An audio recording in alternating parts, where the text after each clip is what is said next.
몇 년 전 대한민국 어게인이라고 하는 콘서트에서 가수 나훈아 씨가 세상이 왜 이래, 왜 이렇게 힘들어, 테스 형 사랑은 또 왜 이래, 이런 노래를 불러서 많은 사람들에게 도전을 주었던 적이 있었습니다. 남녀노소 할 것 없이 그야말로 테스 형 열풍이 몰아쳤었죠. 집값은 폭등하고 일자리 구하기는 어렵고 장사는 안 되고 먹고 살기는 힘든데, 게다가 코로나19로 인해서 부자유한 세상 가운데서 세상이 왜 이래 탄식할 수밖에 없었던 우리 형편들이 있었습니다. 그리고 마치 그런 상황에 대해서 희생양을 찾아가듯이 너는 왜 이래? 세상이 왜 이래? 너는 왜 이래? 이 물음에 대해서 테스 형, 그리스의 철학자 소크라테스는 뭐라고 이야기를 했을까? 자신을 알지 못하며 교회도 모르는 사람들이 이제는 교회가 왜 이래? 라고 이야기를 합니다. 코로나19 바이러스 사태로 인해서 거룩한 교회를 비윤리적인 어떤 집단, 광신 집단으로 여기는 참담한 시대가 몇 년 지나지 않았습니다. 그러다 보니 한국교회의 사회적 신뢰도는 그 당시 조사 결과로 보면 19%로 떨어졌다라고 이야기를 합니다. 국민 중 10명 중 8명이 교회를 신뢰하지 않는 이런 현상들. 1970년대 사회적 신뢰도는 60%였다고 얘기를 합니다. 점진적으로 하락해서 90년대가 됐을 때는 40%대. 종교사회학자는 적어도 그 정도 사회적 신뢰도라고 한다면 양호한 것이다라고 이야기를 했습니다. 그런데 지금은 19% 그리고 그 이하로. 한국교회가 왜 이렇게 되었는가? 코로나19 그리고 그 이후에 교회의 대응을 보고 있느라고 하면 우리는 그럴만 했다. 복음은 본질적으로 소통을 그 속성으로 삼고 있는데 오히려 그 소통을 단절시켜 나가고, 그러니 너희들만의 리그라고 하면서 비아냥거리고 대사회적 신뢰들은 말도 못 붙이는 상황이고, 이래저래 한국 교회는, 그리고 그 교회에 속한 한국 성도들은 곤고하기 짝이 없습니다. 보십시오. 그래서 사람들은 타락한 정치를 탓합니다. 죄악된 사회에서 원인을 찾으려고 합니다. 그런데 그렇습니까? 그래서 이런 때 우리가 들어야 할 말씀이 오늘 우리에게 주신 이 말씀입니다. 오직 너 하나님의 사람아? 오직 너 하나님의 사람아? 오직 너 하나님의 사람아라고요? 세상은 이런 질문들 앞에 또 이렇게 반문해 옵니다. So what? 그러니 어쩌다고? 나 목사라고. 그러지 어쩌다고? 내가 하나님의 사람이라고. 그러자 세상이 반문합니다. So what? 그러니 어쩌다고? 그러니 바로 이 선언은 오늘 우리가 누구인가, 바로 우리의 정체성을 신랄하게 묻고 있는 질문이기도 하다라고 하는 것입니다. 지금 너는 누구냐? 정말 하나님의 사람으로 부름받아서 여기 서 있는 것이냐? 맞습니까? 그러니 오늘 우리는 그 답을 찾아서 다음 질문으로 넘어가게 됩니다. For what? 그래? 그렇다고 한다면 나는 원래 무엇을 위한 존재였느냐라고 하는 것입니다. 그러니 또 질문하게 되죠. 너는 맨 처음 어떻게 시작했고, 그런데 지금은 어떤데? 유진 피터슨 목사님의 글 가운데서 이런 얘기가 있었습니다. 건강한 명사에는 형용사가 따로 필요 없다. 형용사는 건강한 명사를 어수선하게 만든다. 그러나 명사가 문화 때문에 손상되었거나 병에 걸렸다고 한다면 그때 형용사가 필요하다. 목사도 그런 명사 중에 하나이다. 목사란 명사는 힘이 넘치고 강건한 단어였다. 어려서부터 그 단어는 하나님에 대해서 열정적이고 사람들에 대해서는 정이 많은 사람을 연상시키는 단어였다. 요즘에도 사람들이 내게 어떻게 불리고 싶냐고 물으면, 그러니 나는 늘 단순하게 목사라고 대답한다. 자, 여러분 어떻습니까? 나는 맨 처음부터 목사로 부름받아서 지금 이 자리에 섰고 앞으로도 목사로 남기를 원하는데, 오늘 나는 맨 처음에 하나님의 사람으로 부름받아서 지금 이 자리에 서 있고, 그리고 앞으로도 하나님의 사람으로 여기 서기를 간절히 사모하는데, 그렇습니까? 그러니 사도 바울은 우리에게 말합니다. 피하라고, 따르라고, 싸우라고, 취하라고. 각각 뭐려? 바로 우리가 답해야 되는, 적어도 네가 하나님의 사람으로 여기 서 있다고 한다면 세상 사람들이 so what? 이라고 묻고 있는 그런 상황 가운데서 오늘 우리는 무엇을 대답할 수 있겠느냐라고 하는 거예요. 그래서 오늘 우리는 또 하나 질문을 하게 되는 것이 what if라고 표현되는, 그러면 이제는 어떻게 할 건데? 지적 대화를 위한 넓고 얇은 지식이란 책에 보게 되면 비트겐슈타인이라고 하는 독일의 철학자를 그 말을 인용을 해서 이런 이야기를 합니다. 비트겐슈타인은 그렇게 얘기했다고 그러죠. 사자가 말을 할 수 있다고 하더라도 우리는 그 말을 이해할 수 없을 것이다. 사자가 한국말을 한다 할지라도 오늘 우리는 같은 한국말을 쓰고 있음에도 불구하고 그 사자의 말을 알아듣지 못할 것이다. 그래서 그 책에서 이 논지를 받아서 이렇게 말합니다. 아프리카 세렝게티 초원의 한 사자가 우리 인간의 말을 할 수 있다고 생각을 해봅시다. 그러나 우리는 그 사자의 말을 전혀 이해하지 못할 것입니다. 왜 그럴까요?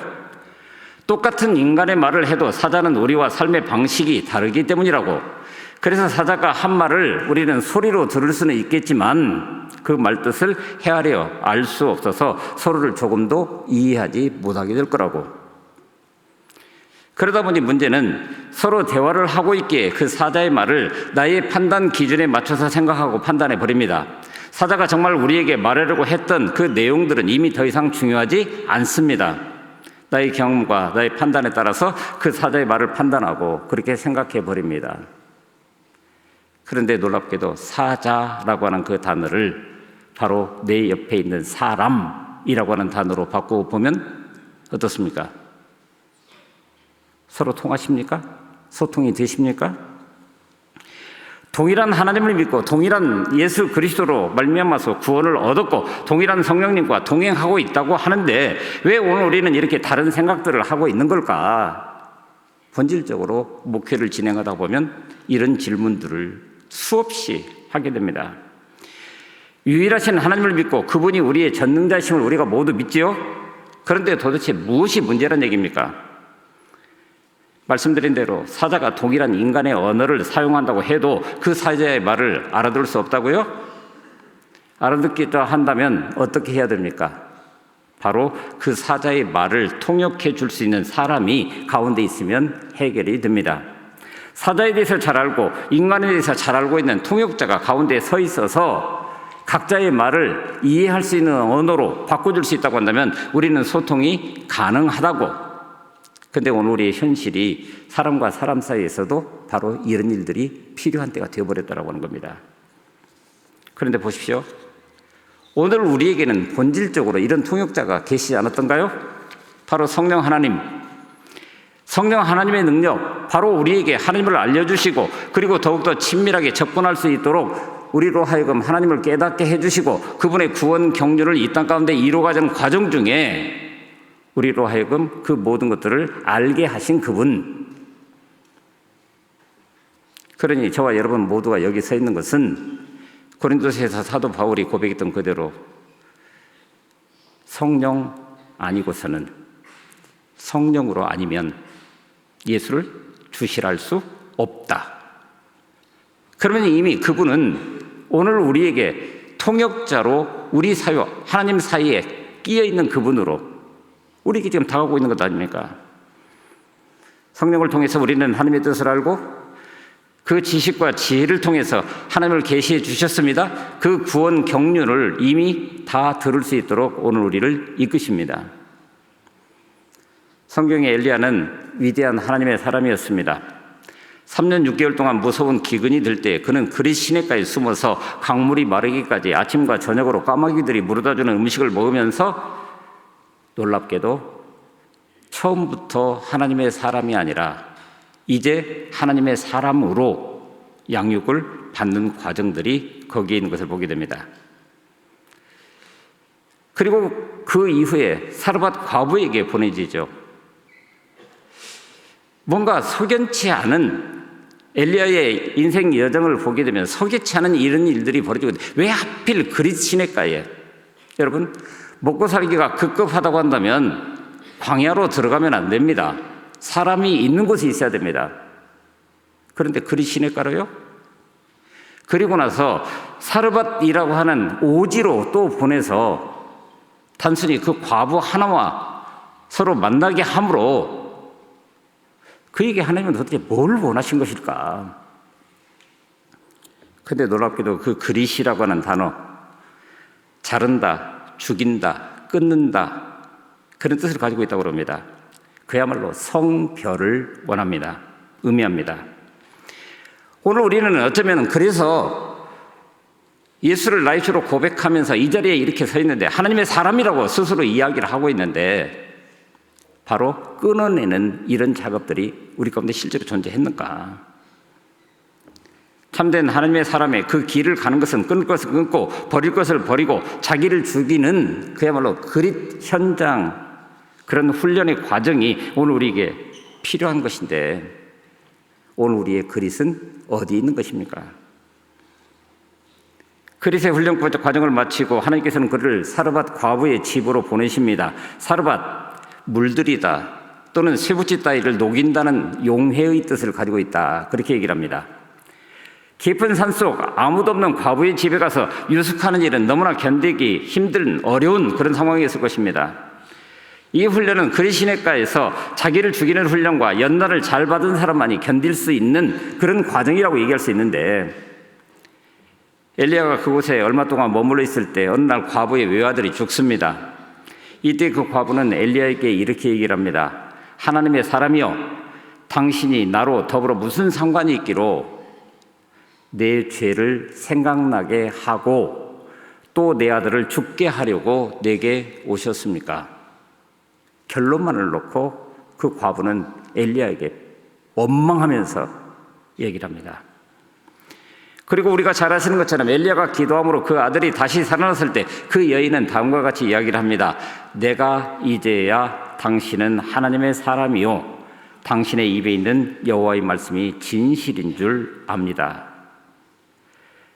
엘리야는 과부의 아들이 그 죽은 사건을 통해서 그 여인이 자기 스스로 입술을 통해서 고백했던 것처럼 자신의 죄를 생각나게 했고, 또 엘리야의 기도를 통해서 그의 아들이 살아났으며, 그 여인은 그러므로 엘리야가 참 하나님의 사람인 것과 엘리야의 입에서 나오는 말이 진실된 하나님의 말씀인 것을 깨달아 알았다라고 성경은 기록하고 있습니다. 여러분, 엘리야의 이 성결 앞에, 그릿 시내가에서 자신을 잘라내는 그 경험 앞에 죄가 고발당하고 그의 기도의 능력이 하나님의 사람인 것을 죄인으로 하여금 고백하게 하고 인정할 수밖에 없는 그런 상황들.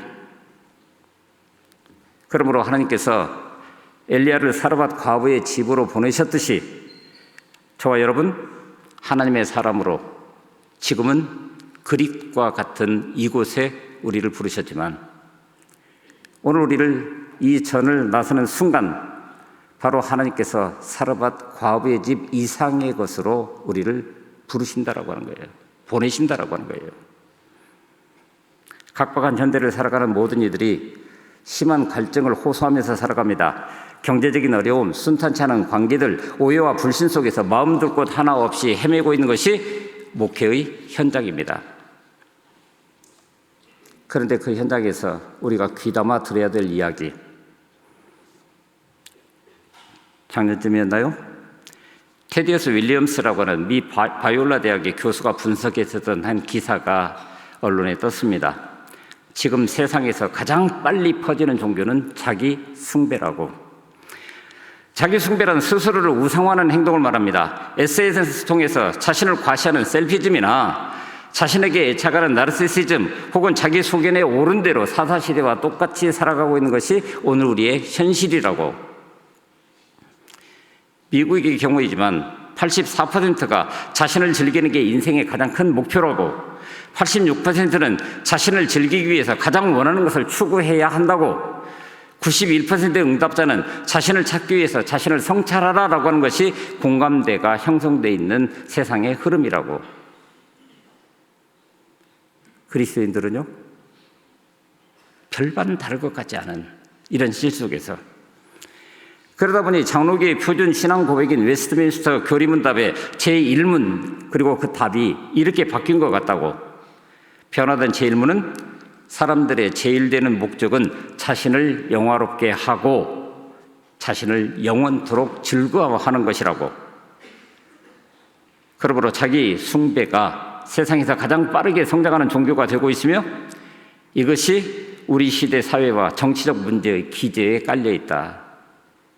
그러니 결국 목회의 현장에서도 그 기저에는 이런 부분들이 깔려 있다라고 이야기할 수밖에 없는. 그래서 이런 것들을 해결할 방법이 없을까? 이런 문제들에 대해서 우리 임성비 목사님 이런 이야기를 했습니다. 자기 중심적 사고나 자기 숭배의 결정적 한계는 그 자아가 무너졌을 때 그 대안을 찾기 어렵다는 데 있다. 그렇죠? 절대자인 하나님과 개인의 관계가 결국 지속 가능한 삶을 가능하게 하는 중요한 요소라고 하는 것이 이런 사실들을 통해서 있는 그대로 드러나는데 어떻게 할 거냐라고 하는 거예요. 그래서 우리는 하나님의 말씀으로 다시 돌아가게 됩니다. 시편 42편 1절에 보면은 하나님이여 사슴이 시냇물을 찾기에 갈급함같이 내 영혼이 주를 찾기에 갈급하나이다. 시냇물, 물의 근원이라고 하는 표현, 종교 개혁기부터 우리에게 잘 알려져 있었던 아드 폰테스입니다. 영적인 영혼의 밤을 보내고 있는 이때 이런 어려움을 해소할 수 있는 단 한 가지 방법이 있다고 한다면 아드 폰테스, 즉 근원으로 돌아가는 것, 하나님의 말씀, 성경으로 돌아가는 것을 우리에게 말합니다. 그러니 오직 너 하나님의 사람아, 탐심과 미혹을 피하라고요? 주님의 인격을 따르라고요? 믿음의 선한 싸움을 싸우라고요? 영생을 취하라고요? 이를 위해서 너를 지명하여 부르신 그 소명에 헌신하라고요? 그래서 오늘 우리는 깊이 있게 봐야 될 것이 바로 하나님의 음성이 우리 귀에 어떻게 들려주고 있느냐. 그야말로 근원을 찾아가면서 무엇보다도 믿음의 선한 싸움을 싸우라고 할 때 그 선한이라고 하는 형용사가 강조되어 있는데 이 말은 성서 헬라어에서 늘 윤리적 도덕적 언어가 아니라 그 본성을 따라서 제 기능을 다한다라고 하는 뜻이라고 한다면 오직 너 하나님의 사람아, 원래 그렇게 부름받은 사람이라고 한다면 그 부름에 합당한 상급들을 쫓아가면서 그에 합당한 언어와 그리고 우리의 삶을 통해서 그만한 열매가 우리 가운데 있어야 되지 않겠습니까? 세상이 뭐라 하든 그 부르심은 고귀한 것입니다. 낮은 곳으로 흘러서 바다에 이르는 강물처럼 오늘 우리도 그렇게 하나님의 마음에 당도할 수 있을 때까지 오늘 우리가 오직 너 하나님의 사람아 이런 호칭으로 불려지고 있다고 하는 것, 그러기 위해서 믿음의 선한 싸움을 계속해야 됩니다. 날마다 새로운 존재가 되기 위해서 분투해야 합니다. 주님의 은총이 우리의 그런 싸움을 복되게 해주실 것을 믿습니다. 기도하겠습니다. 하나님 참 감사합니다. 귀한 날 허락하시고 말씀을 듣게 하시니 감사합니다. 오늘 우리를 오직 너 하나님의 사람아, 오직 너 하나님의 사람아, 오직 너 하나님의 사람아, 맞습니다.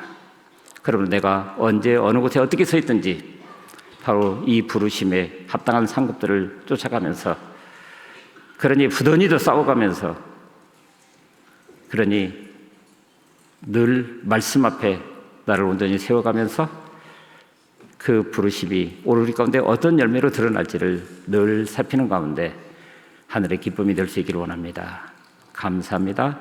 우리 주 예수 그리스도의 이름으로 축복하며 기도합니다. 아멘.